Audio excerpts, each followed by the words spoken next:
उद्धव ठाकरे गुट की ओर से यह दावा किया जा रहा है कि महाराष्ट्र में एकनाथ शिंदे की सरकार गिर जाएगी। शिवसेना सांसद संजय राउत के बयान से महाराष्ट्र की राजनीति गरमाई हुई है।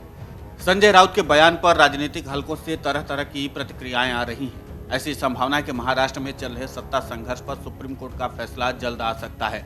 यदि यह परिणाम शिंदे समूह के खिलाफ जाता है तो सरकार भंग होने की भविष्यवाणी की जा रही है। हालांकि इन सबकी पृष्ठभूमि में एनसीपी के नेता छगन भुजबल ने एक राजनीतिक गणित पेश किया है। शिवसेना सांसद संजय राउत ने दावा किया है कि दिल्ली में मुख्यमंत्री बदलने की कवायद चल रही है। जब छगन भुजबल से इस बारे में पूछा गया तो उन्होंने कहा, संजय राउत दिल्ली में काम करते हैं, वो संपादक हैं, उन्हें जानकारी है, लेकिन मुख्यमंत्री बदलने की ऐसी जानकारी मुझे नहीं है। उन्होंने आगे कहा, 16 विधायकों का मामला सुप्रीम कोर्ट में लंबित है। अगर फैसला उनके खिलाफ जाता है तो वे अपने विधायकों को खो देंगे। इसमें शिंदे साहब हैं, वो जाएंगे तो दूसरा मुख्यमंत्री आएगा। उनके खिलाफ फैसले के साथ भले ही वो मुख्यमंत्री का पद खो दें, लेकिन उनकी सरकार के पास 149 विधायकों को छोड़कर 165 विधायकों का समर्थन है, इसलिए उनकी सरकार उनकी ही बनी रहेगी। भुजबल ने यह भी बताया कि मुख्यमंत्री पद पर आसीन व्यक्ति ही बदल सकता है। एनसीपी अध्यक्ष शरद पवार ने कहा, हम महाविकास अघाड़ी के रूप में एक साथ लड़ना चाहते हैं, लेकिन इच्छा हमेशा पर्याप्त नहीं होती है।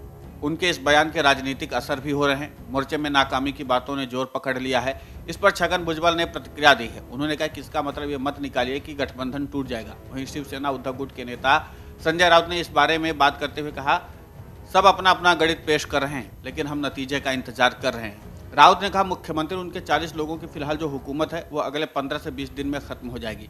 मैंने एक बार कहा था कि फरवरी तक सरकार गिर जाएगी, लेकिन कोर्ट का फैसला देर से आ रहा है। ये सरकार टिकने वाली नहीं है, क्योंकि इस सरकार का डेथ वारंट जारी हो चुका है। संजय राउत ने कहा कि अब तय हो गया है कि कौन और कब हस्ताक्षर करेगा। राउत का बयान ऐसे वक्त में आया है जब राष्ट्रवादी कांग्रेस पार्टी के नेता अजित पवार को लेकर अटकलों का दौर जारी है। उन्होंने अपनी ओर से सफाई दे दी है कि वो एनसीपी में ही रहेंगे। उन्होंने कहा कि डेथ वारंट जारी होने का मेरा मतलब था कि सीएम को बदलने की बीजेपी की तैयारी जोरों पर है, क्योंकि उनकी इंटरनल रिपोर्ट ही बता रही कि इस सरकार के साथ रहने पर बीजेपी का भारी नुकसान हो रहा है। इसलिए सीएम शिंदे आजकल क्यों इतने तनाव में हैं, ये उनसे पूछे। बीजेपी पूरी तैयारी कर रही और जल्द ही सीएम बदलेगा। संजय राउत ने जलगांव में बातचीत में ये सारी बातें कही थी। उनकी पार्टी अदालत के आदेश का इंतजार करे और उम्मीद कर रही है कि न्याय होगा। बता दें कि राज्यसभा सांसद संजय राउत उद्धव ठाकरे के नेतृत्व के खिलाफ बगावत करने वाले 16 विधायकों को अयोग्य ठहराने की मांग करने वाली याचिका पर लंबित सुप्रीम कोर्ट के फैसले का जिक्र कर रहे थे। भाजपा नेता राम कदम ने संजय राउत के शिंदे फडणवीस सरकार के अगले 15 दिन में ध्वस्त हो जाने को लेकर के कहा है, अब हाथ में पोपट लेकर लोगों का भविष्य बताने का ही काम रह गया है। महाविकास अघाड़ी में तीनों पार्टियां खुद का एक सोच फॉलो नहीं कर पा रही हैं।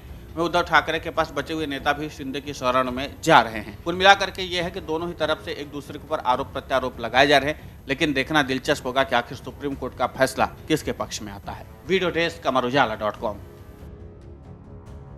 मन से उजाला कर चले, मन से